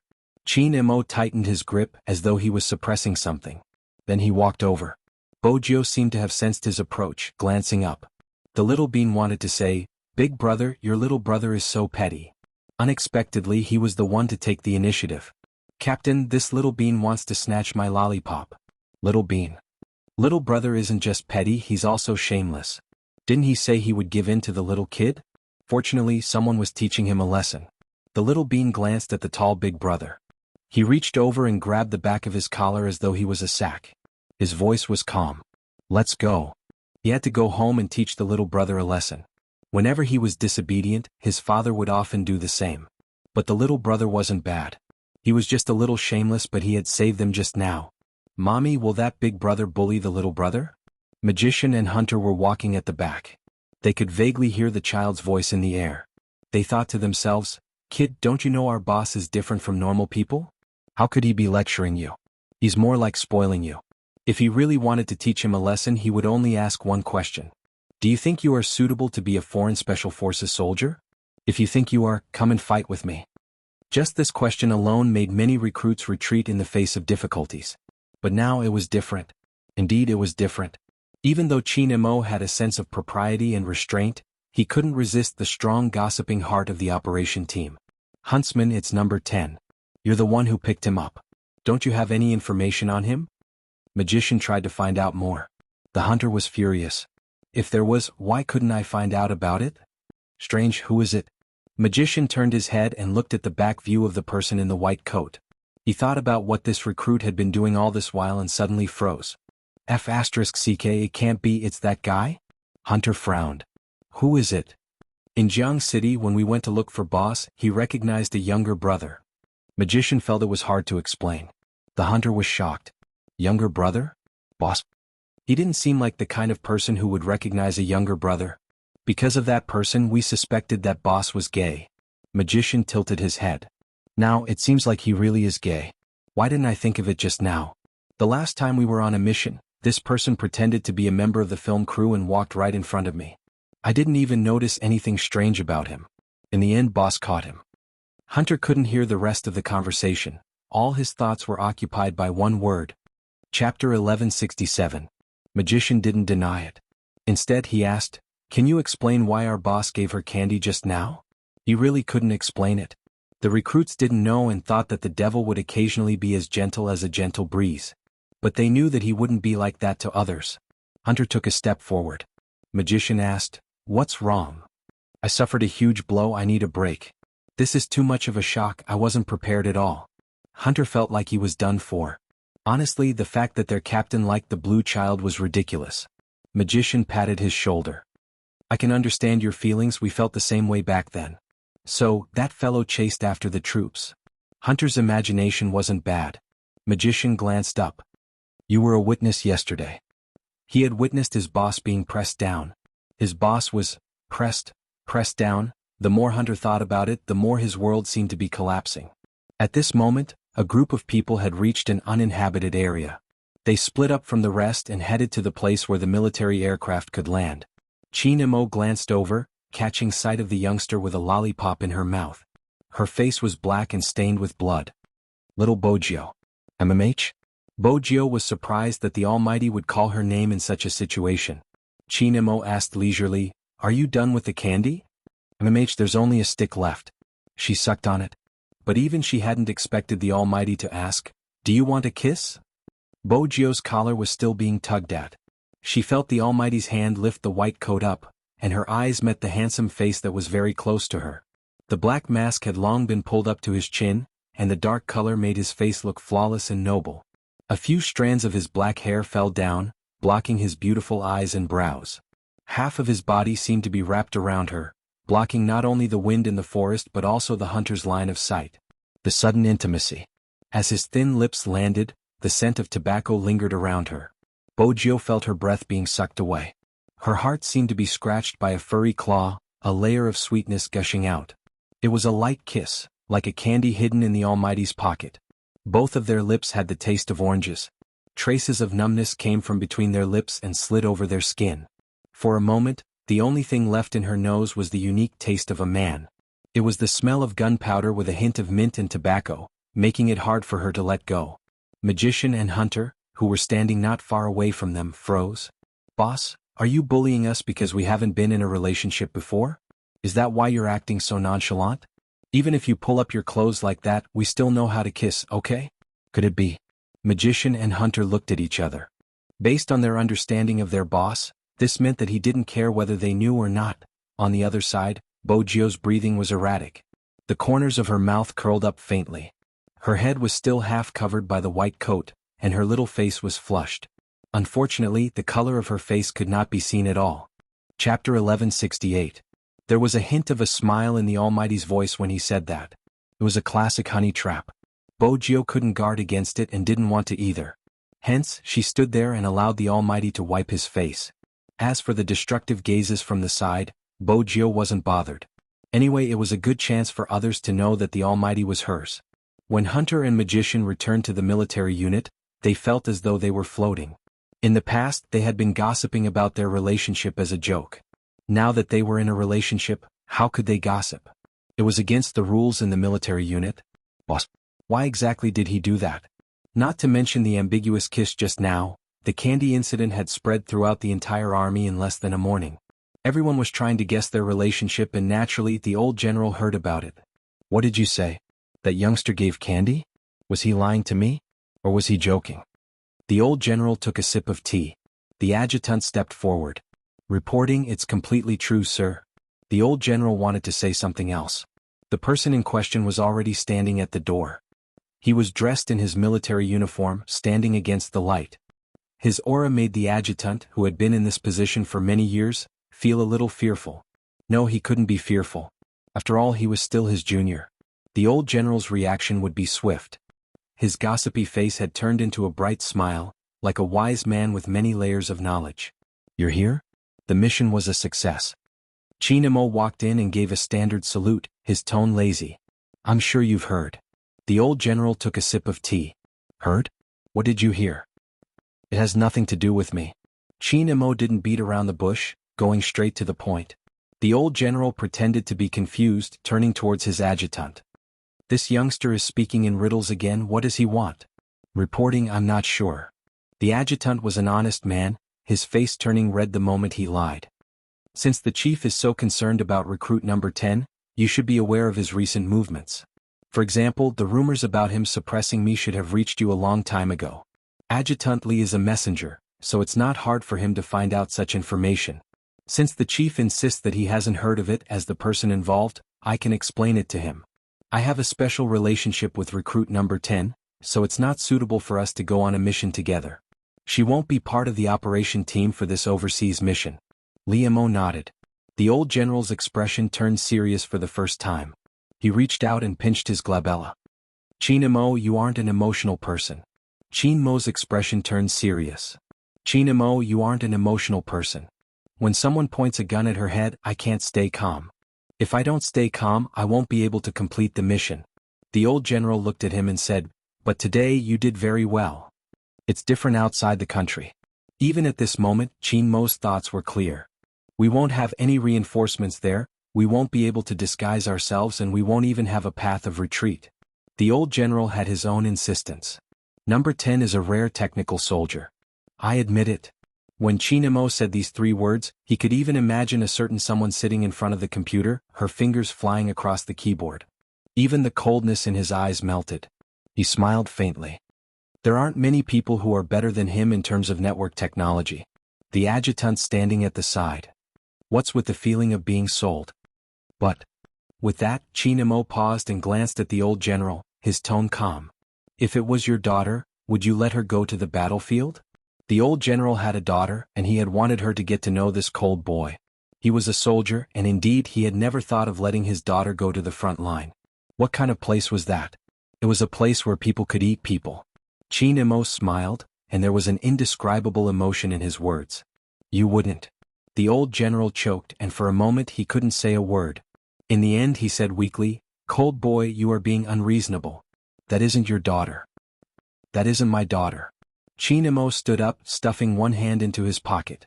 He looked lazy, but in fact there was a glint in the corner of his eyes.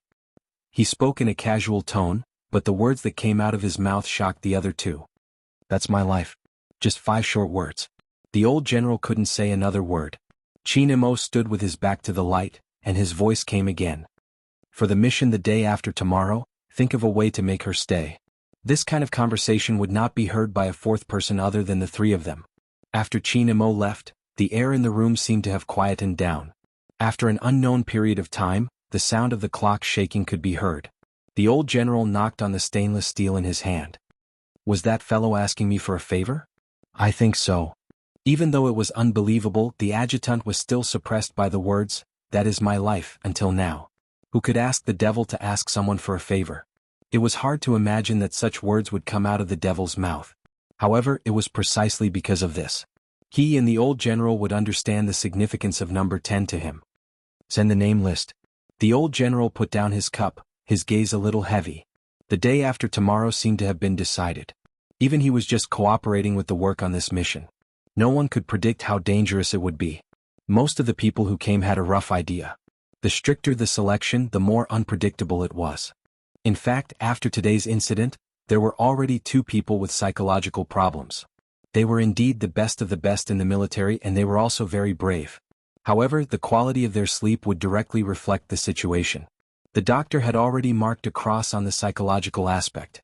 This mission didn't only require physical conditions, but also psychological endurance.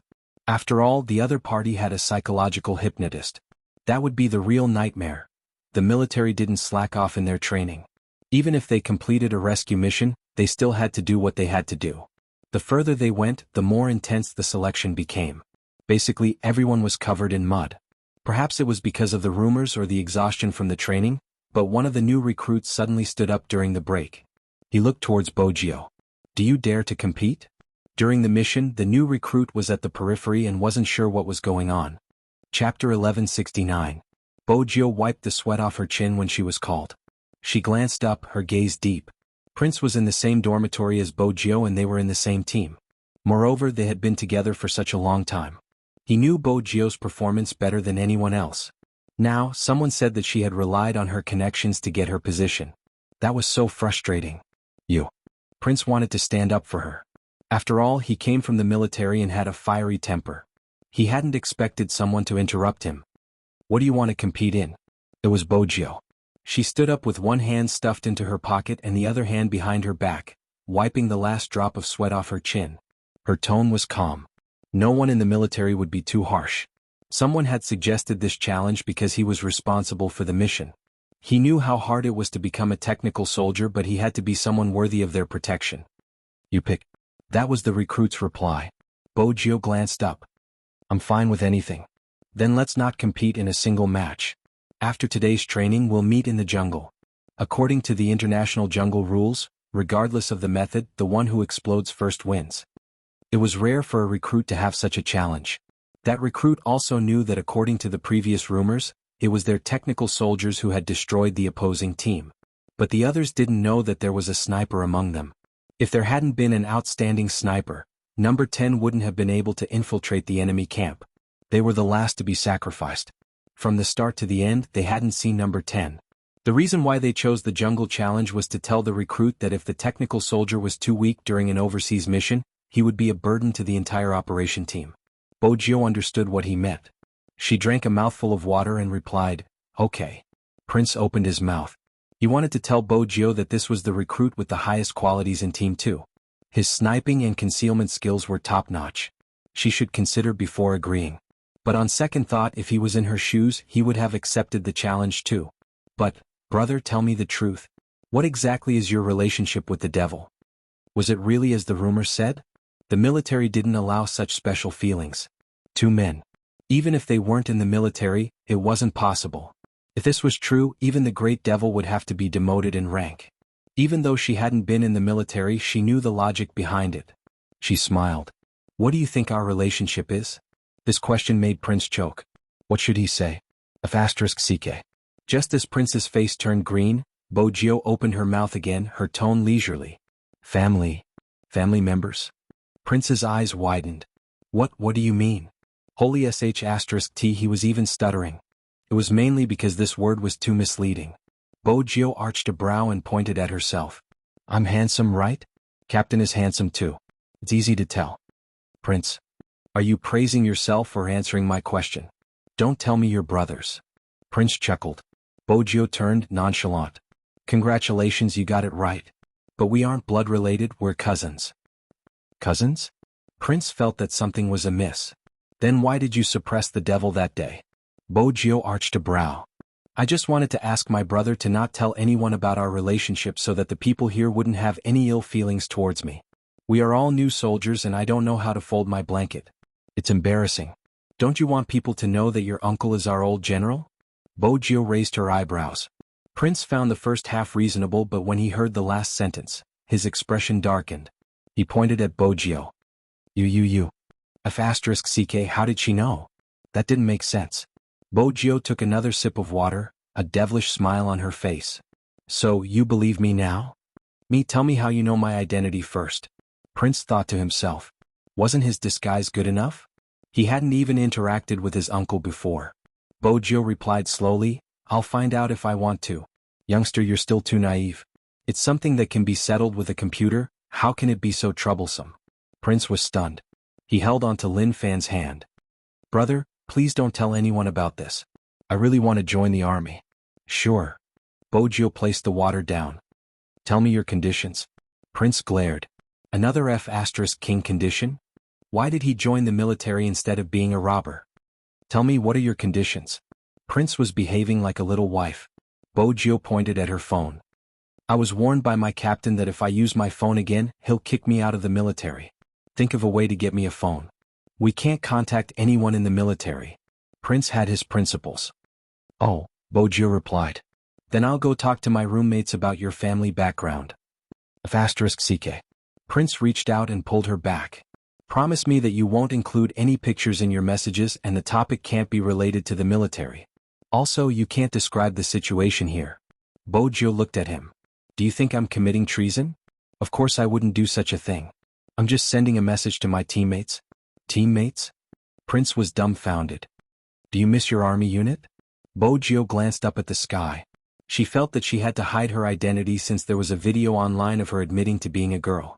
Even though the military wouldn't be able to see it since it was a sealed-off place, it was better to keep a low profile. I miss it. Bojo's words were true. Sometimes, whenever she saw the computer and touched the keyboard, she would be reminded of that period of time. She would sit in the club with those people and beat them up. Sometimes she would flash into the blood pool to kill them. After killing them, they would leave with a chicken wing in their mouths and oil on their hands. At that time, Yao Yao would be sitting beside her, watching Coco and Feng Shang fight for the MVP. Bojo's gaze softened when she thought about it.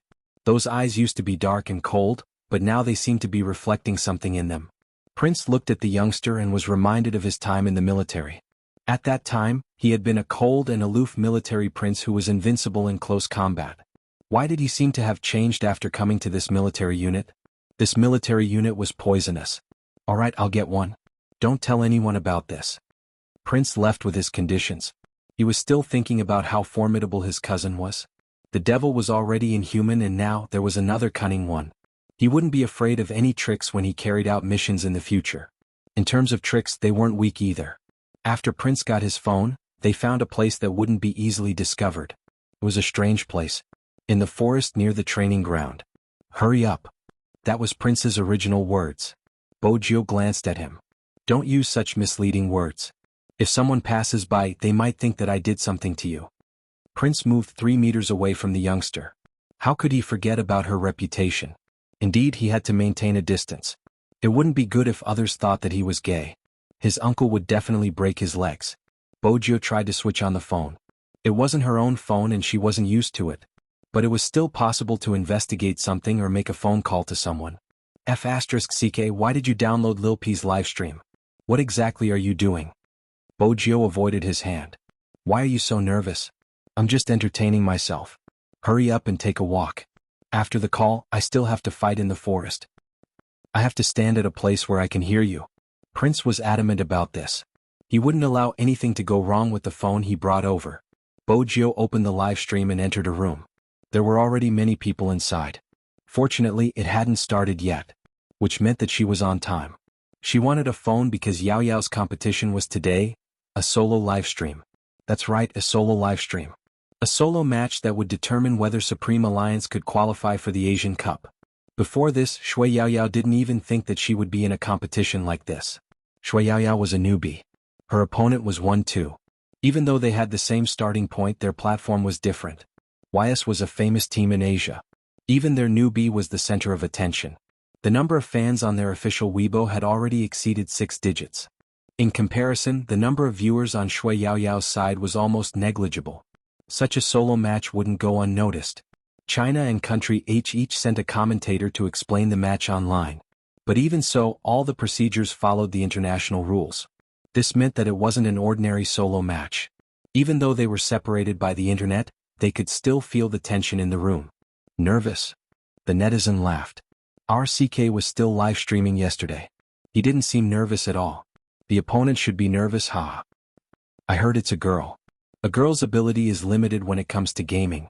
Don't cry when you get killed. You don't understand. China likes to do such things. Even esports relies on one's face. Who knows how she got there? Get CK to be gentler when he attacks. That's how we show our might. He doesn't have to be gentle to win. You guys don't know how the Chinese chased after CK. It seems like the fans know who to support. Isn't it always the style of the Chinese? Aha, I'm going there to earn some money. There would always be comments during the live stream. Perhaps some people would find it strange. However, there were indeed some girls spamming the names of their idols crazily. They had completely forgotten that this was a battle between China and Country H. While they were cheering for CK, they didn't forget to say, even if they compete, they will only embarrass China. They won't be able to beat CK. I really don't understand why she's so strong. Her skills are terrible. Does she want to be famous? I don't know. Anyway, I'm here to see my CK. I feel that he has become cuter. It was in such a situation that it was possible. Shui Yaoyao sat in front of the computer, checking the mouse and keyboard one last time. Someone else said, Supreme Alliance is past its prime. That Spade Z dragged a bunch of people down and now he's leaving. If you ask me, Supreme Alliance deserves it. They didn't give us an explanation and just fired him. Since he's still in the team, let's see if we can still support him. Supreme Alliance has reached its limit. Otherwise, why would they let Shui Yaoyao compete? There's nothing special about her at all. Anyone who watched the live stream could basically see these comments. The club was filled with huge screens. It was more realistic. Lin Feng clenched his fists, coughing continuously. He wanted to rush over, but he knew that it was better to be quiet. What are you going to do? Xuanhu tilted his head, probably worried that he wouldn't be able to control his temper. There were so many people waiting outside the club, waiting for news from Supreme Alliance. Regardless of what it would be a scandal. Lin Feng turned his gaze deep. I'm going to smoke. That's right, he could only smoke at this moment. I'm worried that Yao Yao will collapse. He had been scolded before. In esports, if you played well, people would praise you. Wow, what an amazing almighty. If you didn't play well, people would say how old you were and that you should retire as soon as possible. How embarrassing. In reality, they wanted to win more than anyone else. Lin Feng couldn't forget that year when their captain wasn't around. Because he couldn't adjust his mentality after one mistake, he had made a series of mistakes. In the end, he couldn't even see the comments on the screen. Because he had lost. As long as you lost, there was no meaning in a competition. Lin Feng stood in the corridor, his hands trembling when he lit his cigarette. Xuanhu walked over, lowered his head, and touched the cigarette he had lit. Then he leaned against the wall like him. Sometimes you underestimate a girl's tenacity. They are braver than us in certain aspects. It was rare for Xuanhu to say so many words. Lin Feng smoked, not saying a word. Both of them knew that whoever sat in that room would have to bear this pressure. Professional esports players only looked glamorous on the surface. There was 1 minute left before the game would start. The players had a chance to speak to the team. Many people thought that Xuanhu in Wuyao or Feng Yi would be the one guiding Yao Yao's tactics. But at this moment, Feng Yi stood up, gesturing to the other side to pause the call. Then he connected the call. When he was doing this, he was still dressed in a suit, looking like an ace manager. Just as everyone was still confused about what was happening, a voice suddenly came from beside her ear. Suddenly she heard a voice. It was the voice of a teenager, with a hint of laziness but as clear as water. It calmed Shui Yaoyao's racing heart. Yao Yao.